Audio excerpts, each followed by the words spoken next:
नमस्कार हरि प्रेमियों, आपका हमारे YouTube चैनल में स्वागत है। सभी दर्शकों को हमारी ओर से जय श्री कृष्णा। हरि प्रेमियों, कैसे हैं आप? उम्मीद है आप सब अच्छे होंगे। आइए आज का प्रसंग शुरू करते हैं। आज का प्रसंग है भाग्य और बुद्धि में कौन बड़ा है।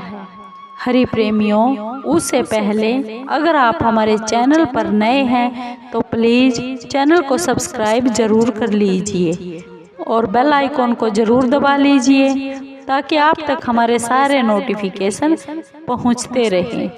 हरि प्रेमियों, आपका एक सब्सक्राइब भी हमारे लिए बेहद मायने रखता है।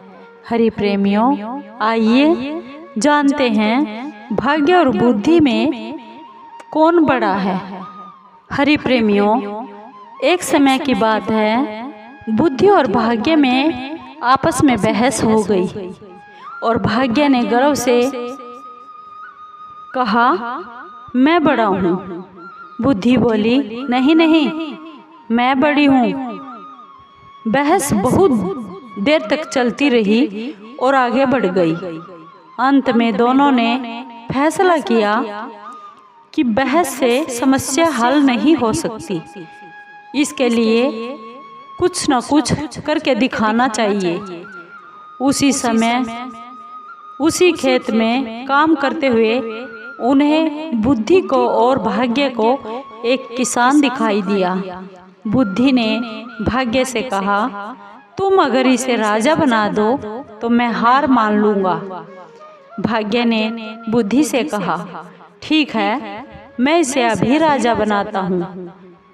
भाग्य किसान के पास पहुँच गया और उसके खेत में गेहूं की जितनी भी बालें थी वो सब गई। किसान ने बाल को तोड़कर देखा तो उसमें से मोती निकले। उसने फिर दूसरी बाल तोड़ी। उसने ऐसा कभी नहीं देखा था। उसने सोचा ये कांच है और वह किसान अपना सिर पकड़कर वहीं बैठ गया और बोला, हे प्रभु, हे भगवान, ये सब क्या हो गया है? इन कंकड़ों का मैं क्या करूँगा? पूरा साल मैंने मेहनत की है, अब मैं इन कंकड़ों से मेरा पेट नहीं भरेगा, मेरे परिवार का पेट नहीं भरेगा। वह खेत के किनारे जाकर अपने भाग्य को कोसने लगा। तभी उस देश के राजा अपने मंत्री के साथ उधर से गुजरा। उसने किसान को रोते हुए देखा तो रुक गया और किसान से उसके रोने का कारण पूछा। किसान ने राजा को सब कुछ बता दिया।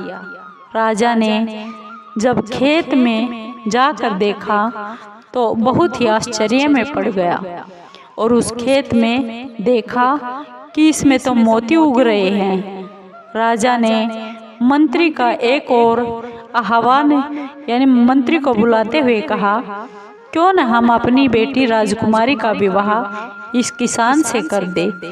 वह हमारी लाडली है और इस भाग्यशाली व्यक्ति के साथ हमारी बेटी सदा सुखी रहेगी। मंत्री ने भी राजा की हाँ में हाँ मिलाते हुए कहा, राजन, आपका विचार उत्तम है। इसके बदले में हम लगन अपनी पुत्री से करेंगे, बात करेंगे और उसे बहुत सा धन भी देंगे। किसान से भी पूछा गया। किसान भी तुरंत तैयार हो गया और इस तरह उसके खेत में सारे मोती जितने भी थे वे सब राजमहल पहुंचा दिए गए। यह देखकर बुद्धि मुस्कुराई तो भाग्य बोलती हूँ, यह किसान राजा बनने वाला है। राजा ने अपने वचन का पालन किया और उसने निश्चित दिन अपनी बेटी का विवाह उस किसान के साथ कर दिया। किसान बहुत खुश था। जब राजकुमारी सज धज कर किसान के घर आई तो उसके मन में क्या विचार आया कि कहीं यह चुड़ैल तो नहीं। वह बचपन में सुनती थी कि चुड़ैल का सुंदर रूप धारण करके आदमियों का वह खून चूस लेती है और इस चुड़ैल से के हाथ से मरने से अच्छा तो मैं यहाँ से भाग ही जाऊं। यह सोचकर वह अपने कमरे से भाग निकला और वहाँ से भागकर किसान एक नदी के किनारे पर जाकर बैठ गया। उसी राजा के सैनिक ने उसे नदी के किनारे पर बैठे हुए देखा। वे उसे पकड़कर राजा के पास ले आए। उसे देखकर राजा को बहुत गुस्सा आया। उसने किसान को कठोर दंड देने का निश्चय कर लिया। बुद्धि ने भाग्य से कहा, देखो, तुम्हारे कारण अब इस आदमी को सजा दी जा रही है। अब बोलो, तुम क्या कहते हो? भाग्य निराश हो गया और वह बुद्धि से बोला, अगर तुम इस आदमी को बचा लो तो मैं हार मान लूँगा। बुद्धि ने हंसकर भाग्य से कहा, तो ठीक है, अब मेरा भी चमत्कार देखो। मैं उसके पास जाती हूँ। जैसे ही बुद्धि किसान के पास आई, वह बुद्धि बोली, हे राजन, आप मेरे ससुर हो। क्या मैं आपसे पूछ सकता हूँ कि मुझे यहाँ क्यों लाया गया है? मेरा कसूर क्या है? किसान ने राजा से कहा। फिर किसान फिर से बोला, जब तुम्हारी बेटी को कमरे में आई हुई थी, जब मैं तुम्हारी बेटी के पास था, उसी समय नदी की ओर से बहुत जोर जोर से चिल्लाने की आवाज़ आई, बचाओ बचाओ। वह आवाज़ मेरे कानों में पड़ी। मैं अपना आप को रोक न सका और उस आदमी को नदी से बचाने के लिए भाग गया। अगर यह मेरा दोष है तो आप बेशक दंड दे दीजिए। किसान की बात सुनकर राजा बहुत प्रसन्न हुआ और उसे अपने गले से लगा लिया और बोला, हमारे बाद तुम ही इस देश के राजा बनोगे। फिर बुद्धि ने मुस्कुराकर भाग्य की ओर देखा। भाग्य ने बुद्धि से कहा, मैं अपनी हार मानता हूँ।